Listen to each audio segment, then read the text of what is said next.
This is an instructional series to help you prepare for the Michigan Math Prize Competition Round 2.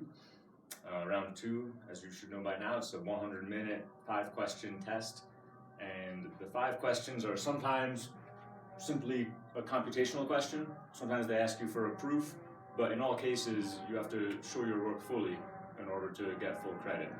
So sometimes it can be tricky if you're not used to answering these kinds of questions. It can be tricky to decide, have I supported my work fully enough? Did I write it clearly enough? Even if you're sure you got the right answer. So I'm going to go through, in this lecture series, the 2008 Mmpc. This is one of the Mmpcs that is not archived. If you check out the archives on the internet, which are linked below, you can find most Mmpc round 2 tests, but some of them have a broken link, and this is one of them. You might have gotten a copy of this test if you came to the last Math Madness, so you might have already worked on some of these questions. All right, without further ado, we'll start off with question 1. Compute the product. Okay, so the way I'm thinking about this, in pre-calculus I'm used to trying to compute infinite sums, but I haven't seen infinite products too many times. But when I have all these exponents and a similar looking base, hopefully I can reduce this problem to an infinite sum. So let's look at how to do it. Really, 10 is the common base, and even though I've written the exponents this way, it's really 10 raised to some power, 10 raised to some power. So capital sigma is for sums. If you haven't seen the notation before, a giant capital pi is the notation for an infinite product, or doesn't have to be infinite, I guess.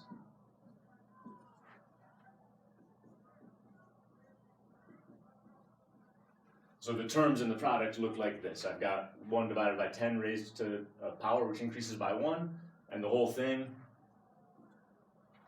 raised to the 2 to the nth root, right? Now if I rewrite this,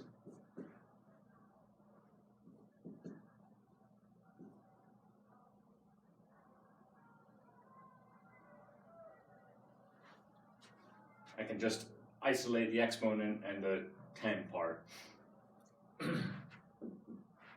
And now if I think about how exponents work, if I have a whole bunch of terms with the same base multiplied together, I should just add the exponents. So this is going to be 1/10 raised to the power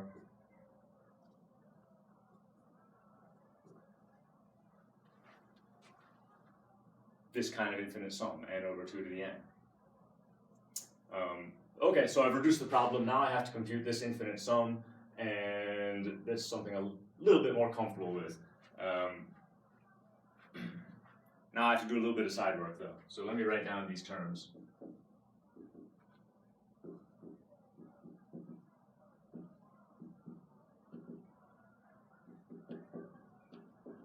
So I'll write down a few. I'll think if I can see a pattern. I'll search my memory bank for tricks I've seen to compute infinite series before. It's not a geometric series, but it's close, right? It's like a combination of a geometric and an arithmetic sequence. So the pattern that hopefully we can realize is it's almost geometric with a multiplying by 1/2 each time. And if I write this down, what is 1/2 times the value I'm looking for? It's going to be 1/4.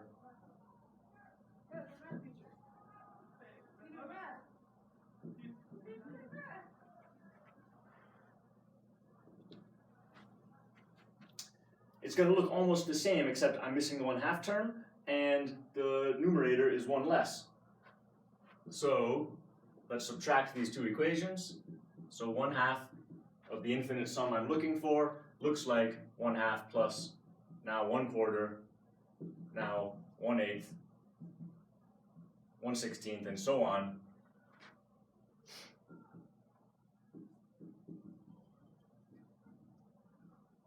Now this is a familiar sum of the infinite geometric series, 1/2 plus 1/4 plus 1/8. You probably already know the value. I don't think you need to justify this value. It's 1, so this means x equals 2. That means the product I'm looking for is 1 over 10 squared, or 1 over 100, final answer. And if you've written your work this neatly, you don't need any words at all. You can consider this a fully justified solution.